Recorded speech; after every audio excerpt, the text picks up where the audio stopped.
Hello, everybody. My name is Chris Messina. I am a UX designer on the Google Plus platform team. I'm joined by Paul Lindner, who is a tech lead on the platform team. For those of you who don't know, Paul is very famous. He was a co-inventor of Gopher. And for you youngsters in the room, I will spare you the task of looking it up. It was very, very, very important, so you should all be very impressed with the stuff that Paul's going to tell you today. Also, for those of you who are here in the room today wondering why my hair is not dark and why I'm not a little shorter, it's because I am not Chris Messina, the actor, so I can sign autographs, but it's not going to be worth anything. So if that's the guy you're looking for, you can quietly exit now. I won't be offended. Happens all the time, in some ways because of the things that we're going to talk to you about today. So as you guys probably know, Google is all about getting the right content to the right people at the right time, in the right place, and with all the right context and all these things. We also care deeply about publishers. We care about the content that you create. We care about your ability to get that content to people who are interested in that content. We think about all the time that you put into that content, and we always are thinking about new ways of actually introducing that stuff to people when they are most open to and interested in seeing it. In a sense, you could think of us as a content matchmaker. But we're at an interesting crossroads. There's a problem. The way that people get, consume, interact with, and ask for information is changing. People's behaviors are changing. There are new types of devices coming out all the time. We've seen them.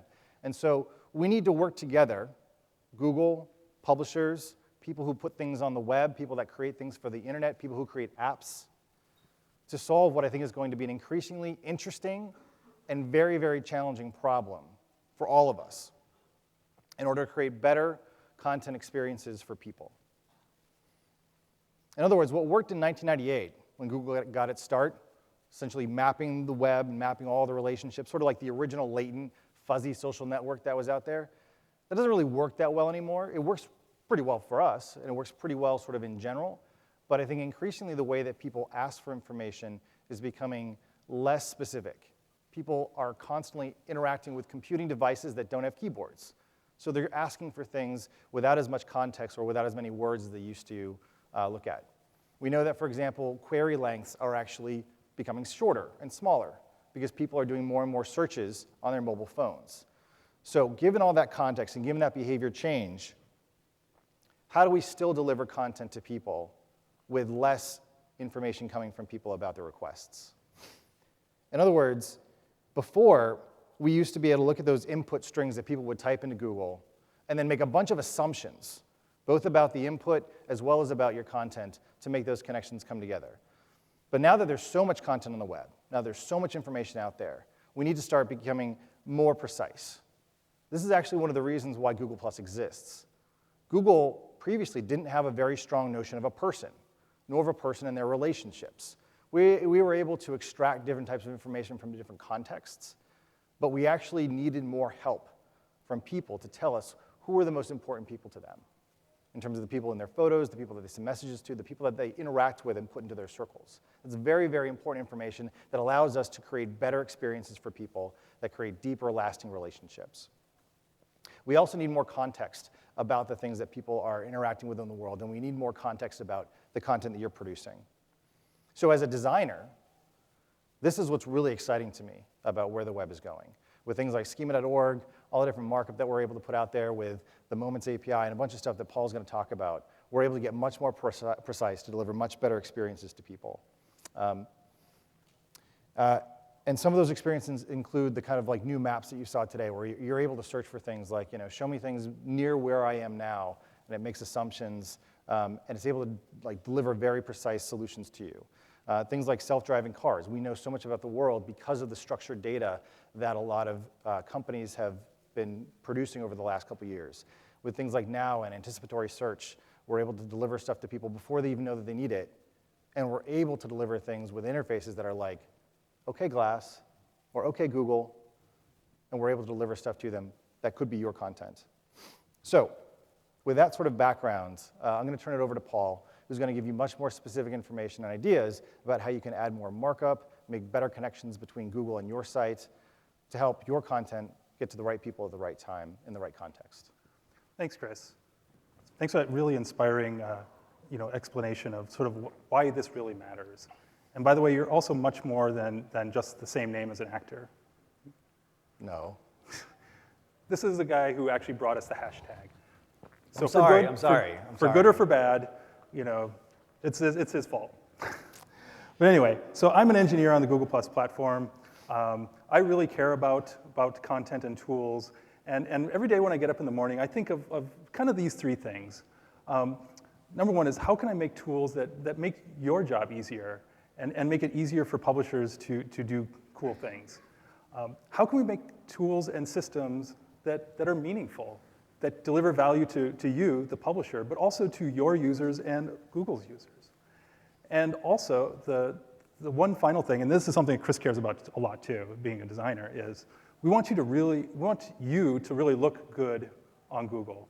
And the reason is that you have the content, and you have users and consumers of content, and a lot of times people find it on Google for the first time. This is where they come to discover it. And we want to make sure that you make a really good first impression. We want to make sure that your content is going to shine. So now I'm going to go back to 1998, I guess, which is when Google came out. Mm-hmm. Back then, websites were a little simpler. We're going to look at something where content didn't really shine. So back in 1998, your website might have looked a little like this. Well, maybe if you were in the garage making it.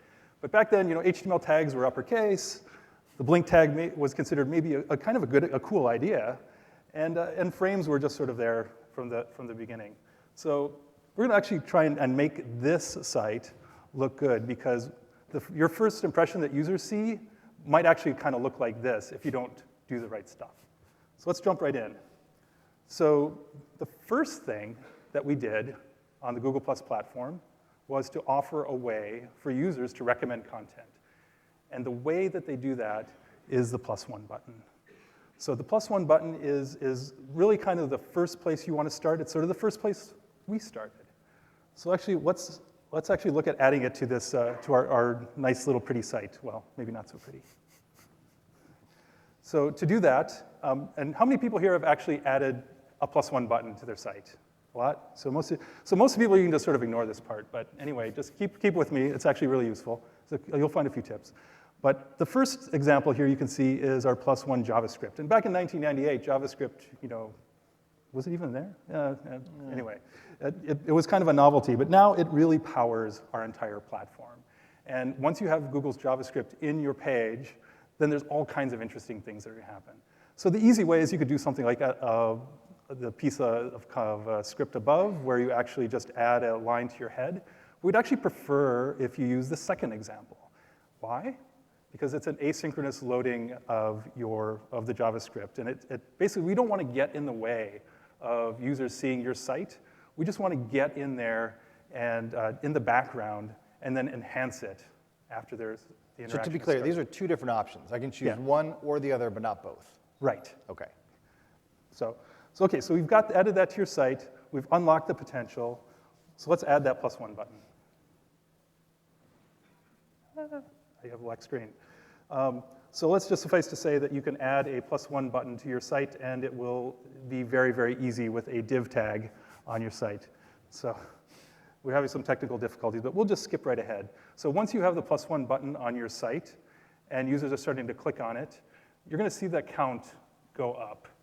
And when users visit your site and they actually see popular content, that's a big draw for them. That's a signal that there's something going on here. And if you use the form of the +1 button with annotations, you may even see that their friends have been there. But we want to make sure that your +1s are going to count. So what does that mean? So our little demo site, we actually have a problem here. We have two URLs, because people were misspelling view sorcerers with a U versus an A. So could anyone tell me what the difference is between these two URLs? The U? A U. A U. but also 21 plus ones. So the count should really be 39, but instead we have a count of 9 and a count of 30. And I just want to really stress the importance of proper URL management. When Chris mentioned things like the names of things on the internet, well, URLs are the names of things on the internet. And there's a relatively simple thing you can do, which is add a rel equals canonical tag to the head of your documents. And you can see in this example that we've said that this page, this document, should be at this URL. And that will ensure that the count is properly added together. So what you're saying is if I have 2 URLs for the same content, but they're not, this rel canonical thing doesn't exist, I won't get full credit with Google or with my readers in terms of these counts. Exactly. Aha. So make that would be like the one really good tip that you could take away with you from this talk is make sure that your plus ones are going to count. Because when users actually interact with that content, maybe by taking the URL in the address bar and pasting it into Google+, that counts as well. When people plus one it in the stream, when they comment on it, that counts too. So getting this right is key to making sure that you get all the credit. It's the page, it's the URL of the page, and we can go over this in questions. Oh, In this case. there might be a typo in this slide. We apologize for that. So let's move right on. So let's talk about the stream in this case. So when you've actually typed a URL and shared it, do your users see something like this? Chris, can you tell me what's wrong with this? It looks awful. That's not what my website looks like. No. So this is the first impression that some people might see. If you have various images on your site and text, Google does a very good job of trying to figure out what your site is about and the content there. But oftentimes, you can help it out a hell of a lot better, because in this case, we don't want the spinning image GIF. We want an actual title. So let's look at what it could really look like if we put a little effort into it. So in this case, we actually have a much better share into the stream. We have a title, we've got an image. So what are we looking for here? So we want to maximize the amount of pixels. So when you're looking at that new, beautiful showroom experience, you're going to get 125 pixels across to fill. So if you make a nice square image with that size, you're going to get a much better item in the stream. And you probably also want to consider doubling that, because you're going to get a much nicer look on that brand new Chromebook Pixel that you're going to get, or other high definition devices. At the same time, you also want to maximize the title, because the titles are going to be popping out much more now. So include something really relevant for that. So how do you do this? Well, it's actually quite easy. So Google supports Schema.org, and it's a standard that's been around for a while, but it helps you tell Google what is important in your page. So in this case, we've tagged the existing HTML with a name and an image that we want to use for sharing. We can also add a description. There's other things too. So that's a very simple Schema.org example. Let's look at something that's a little bit more complex. So in this case, Schema.org can actually represent something very complex. It's a music album, which actually has a number of different properties. You have tracks, you have a musical group, you've got a recording. All of these entities can be represented in Schema.org. So that looks a little complex, don't you think? Yeah. Chris says yes. Well, remember at the beginning, I really want to help make it easy for you. So Google actually has a tool that's called the Structured Data Testing Tool, found at the URL you see below. And this tool will help you verify that you got it right. You can put in the URL of your site, or any HTML that you might be editing at the time. Just cut and paste and preview it. So now that we've got some tools that we can use, let's look at actually how we can actually make your site even better. So how many people here saw Vic's demo at the keynote here with Relateds? Yeah, it's pretty cool, huh? Yes. So Now, the great thing about relateds is that it's another way that users can get to your content. And it's done via hashtags. I think you kind of like those, right? I do. He does. So, but the question is, like, it's based on the content of the page and the post. So what can we do to actually influence them? Well, you can. And again, we're going to go back to schema.org to do it. So here is an example of how to do it. So the main things you need to take away from this are you need to choose a schema.org type that is of creative work because it has an about property.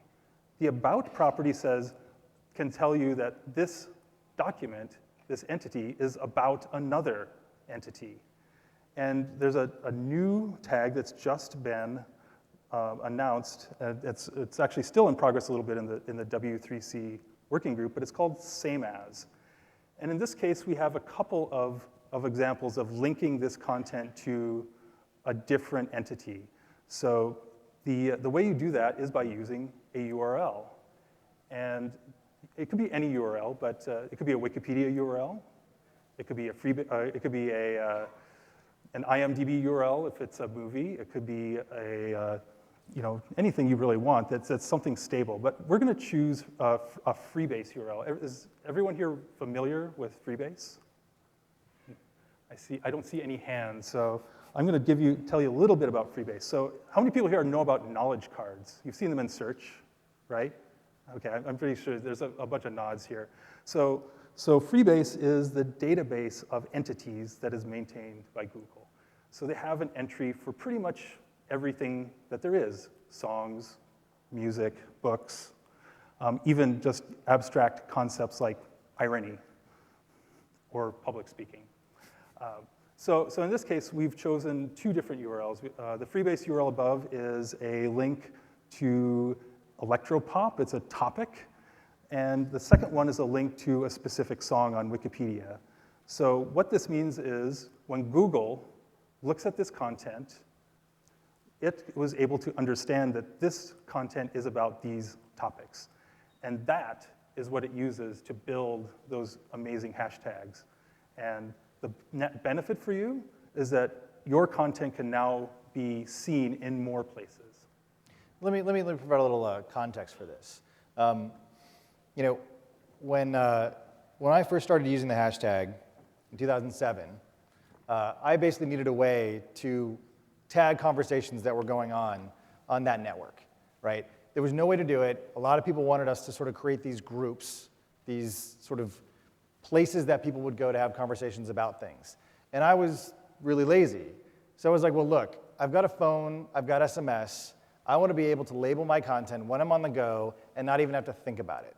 So you guys go do your thing, I'll do my thing, and I'll just like put this little like pound symbol in front of these words, and those are my tags on my content. That's how I tell you what this stuff is about. And everybody thought it was stupid, and everybody thought it looked really bad, and they were right, but it didn't matter because it was so easy. And so the thing that's really interesting about what Paul is saying is actually twofold. So first, within Google+, to succeed at the game of Google+, you need to create great original content that's valuable and interesting. However, if you don't have a great number of followers on Google+ yet, one way that you can actually get those followers is by producing that content and tagging it with stuff that's actually related to what you're writing about. That way, people that are popular, like Paul, when he shares stuff, if someone clicks on one of those related hashtags and they're browsing through all the 15, 16 different posts that are coming in that happen to be about that same topic, and you've posted something similar and it's of interest and Google thinks that it's worth popping up, you've already done the work to help Google get that content to the right person who's already interested and already committed to that stuff.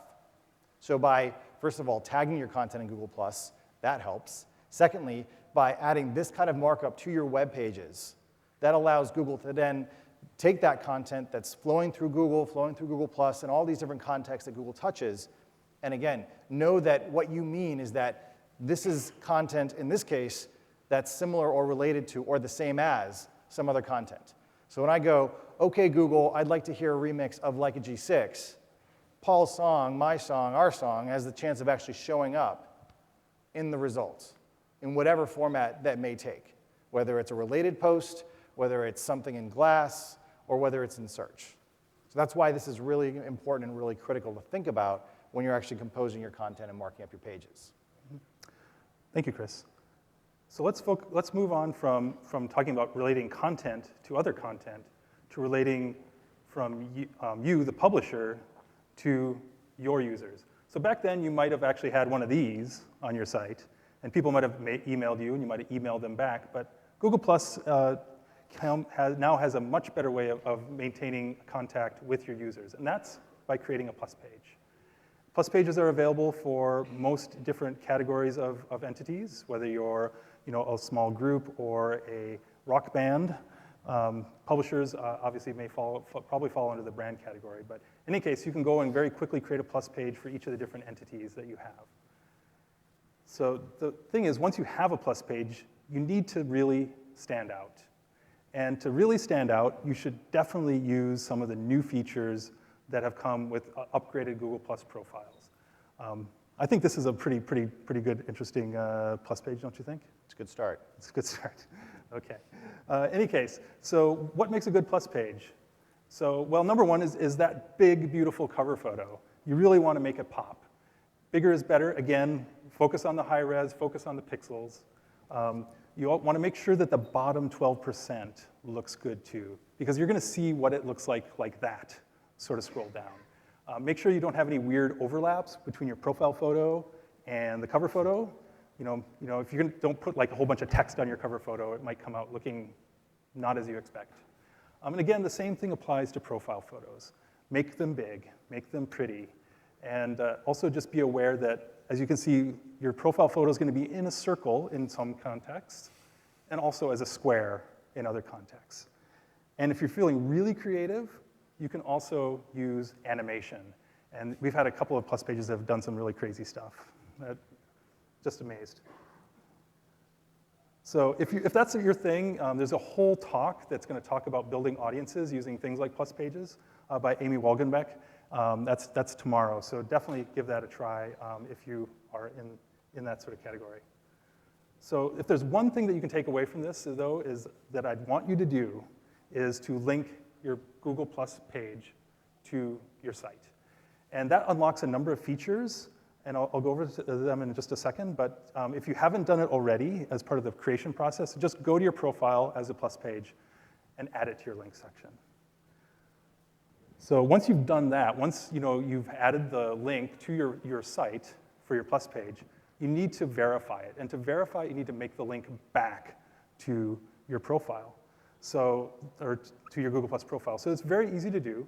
Just add a section to the head of your document that contains your Google Plus page. You can use the testing tool that lets you see the web as Google sees it, and that will tell you if you got it right.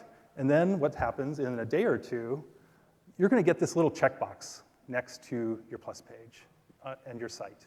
And that tells users that this is the authoritative Plus page for that site. And that's really important. When people are actually looking through a list of all of the different brands and categories, they're going to look for that checkbox. And it shows up in many places, in your profile, in the stream, in search. So there's more than one way to add that linkage. And I want to tell you about something new, and that is the Google Plus badge. So we've had Google Plus badges for a while, but this badge is much better. Yes. Thanks to people like Chris. Yes. So it allows you to do the same type of thing, but also gives users a way to follow your site and see information about your Plus page in your site without having to go to Google Plus at all. And we support a bunch of different kinds. Which one do you like? The one on the right. One on the right. Okay, great. Let's do that. So here's some sample markup of how that might actually work. You just add a small div tag, put it into your page, and the badge appears. And to be clear, these are not launched yet, is that right? They're available only for trusted testers, but they'll be launching soon. So this is like new stuff. It's new. Yes, it is very new. Fresh. So maybe your site is, that's pretty big, though, don't you? You got to agree. But maybe you want to actually, have something a little smaller. Mm-hmm. So how about this? This is the Google Plus follow button. So it allows you to do the same kinds of things verifying your site, allowing users to follow you in your page with just a very small amount of pixels. I mean, to be clear, you can only get a follow button today by embedding this much larger badge. And so we've obviously heard a bunch of feedback about having more flexible solutions.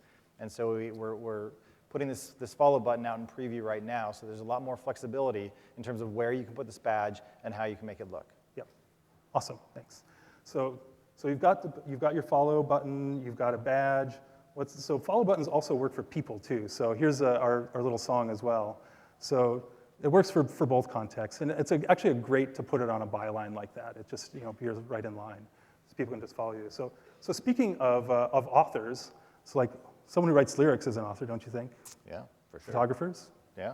videographers. I mean, all these people are creative. They're creative. So Google actually has something that for those authors, and that's called Google Plus Authorship.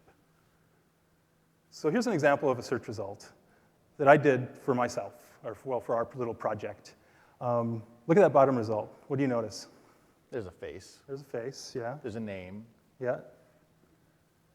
There's a number of circles. There's a number of circles. Yep. So I think that everyone in the room will agree that this is a much more compelling search result. And we think that every author should have that opportunity. So how did this happen? So if you go to my profile, you'll notice that I actually have a link to my GitHub profile, which is where that content was hosted. Oh. And I also have a link from my GitHub profile back to my Google Plus profile. So Google, being the very smart search engine that it is able to understand that those two things are related and that my GitHub content is authored by me. But you may say, well, you know what? I don't have profile pages on my website. There's got to be something I can do for that. Well, we've got you covered. So there's another section of your profile that is called the Contributor To section. And that is what your authors can use to list your website. And then any content on that site that is properly marked up will be attributed to them. So there's one more step you need to take to get authorship in that search result. So you can use the rel equals author tag. And you just put this on your site on authored content. So for example, on that little song page that we would add rel equals author to that. And there's three ways that I have up here on the slide.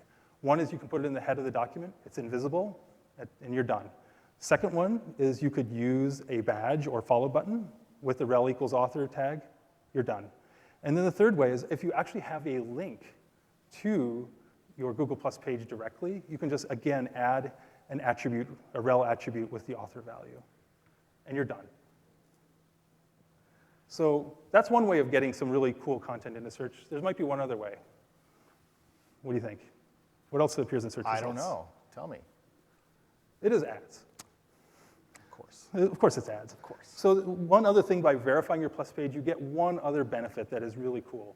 If you saw the talk earlier about the platform, you may have seen that we talked a little bit about you can actually get 5 to 10% better results on your ads if you link them to your Google Plus Now, that's profile. huge. Now, do I have to pay more to get the 5 to 10% Nope. increase? You just have So to. you're saying if I create great content and I get people to follow me and to plus one my stuff, I'm going to get 5 to 10% possibly better results than someone who doesn't do those things. Right.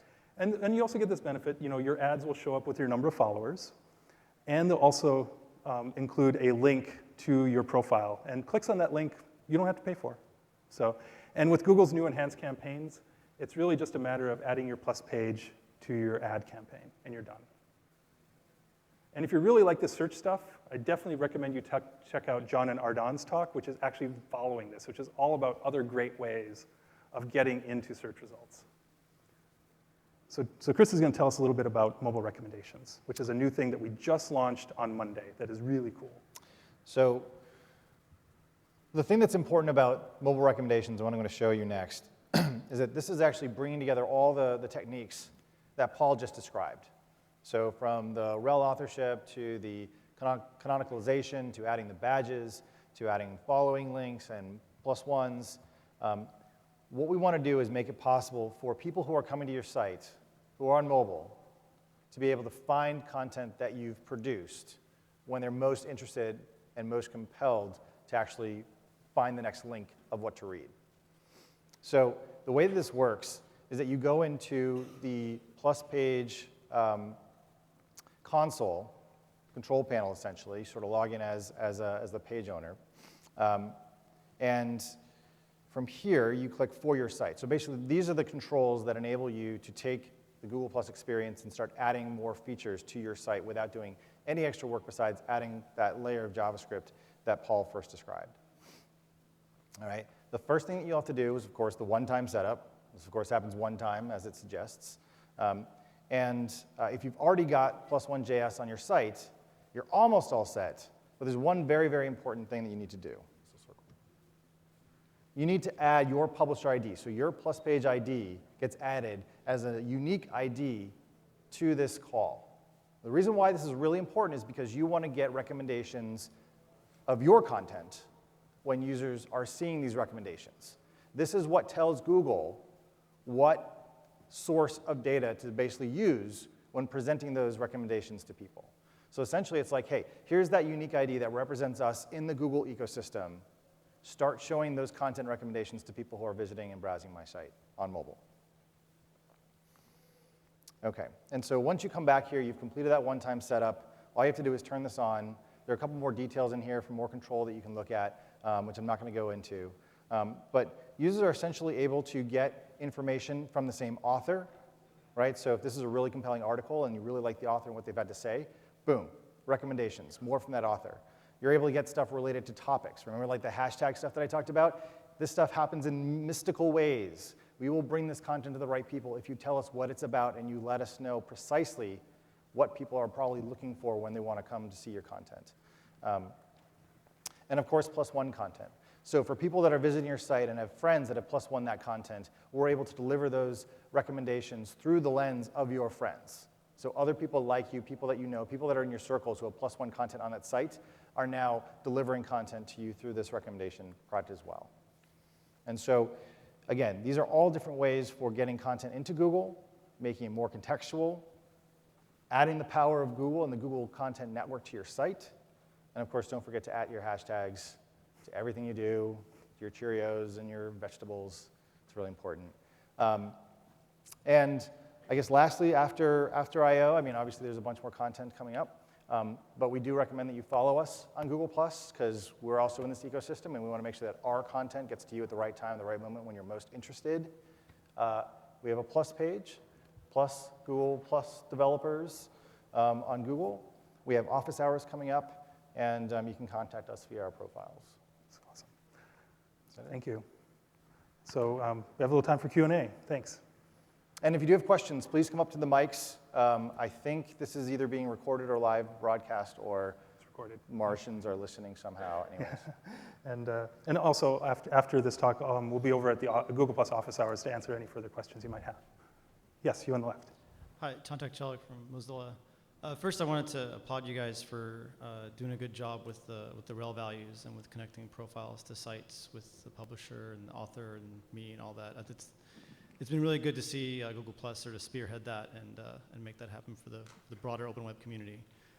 My question is, the div markup you showed for the badge or the follow button, that doesn't work if there's no JavaScript, which happens a lot. Like if the Wi-Fi is failing, for example, JavaScript doesn't load. Yeah. So my question is, do you guys have plans to give a ahref, like a hyperlink version, that will at least take visitors to my site to my Plus profile, even if there's zero JavaScript loaded or anything like that? Because like Twitter does that with their follow button, and otherwise I'll just have this like empty dead div with a G+ button. Can I speak to that? Hoping to see an upgrade there. Yeah, I'll just say one thing and then I'll let Chris take it over. But yeah, that's a popular request. There's actually an issue on our tracker, and and we take your feedback very seriously.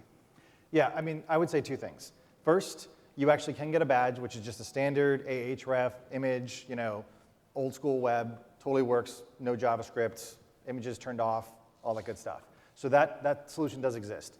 In the particular case here where you're embedding this button, we're absolutely looking into and thinking about how we could better address cases like email, for example, but we have nothing to announce right now. That's what I've learned to say in the last 3 years. Okay. No, we But really I don't don't. want a separate badge. I want like an Absolutely. href badge Yeah. that gets smarter with the JavaScript once it loads. Absolutely. Yep. Yep. Okay, thanks. Yeah. Thank you. Thank you. Hey guys, quick question for authorship for SEO value. Right now, I'm seeing that it runs out and you can implement it and it can show up in a week, it can show up in a month, 2 months. When's it going to roll out at a faster rate? And then the other part of that question, when's it going to roll out globally? There's a lot of SEO value in that for a lot of millions and billions of dollars. Yes, I understand. Yeah, authorship is becoming actually quite popular.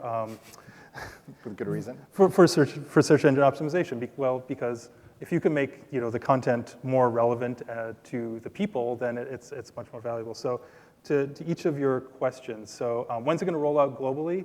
I don't know yet.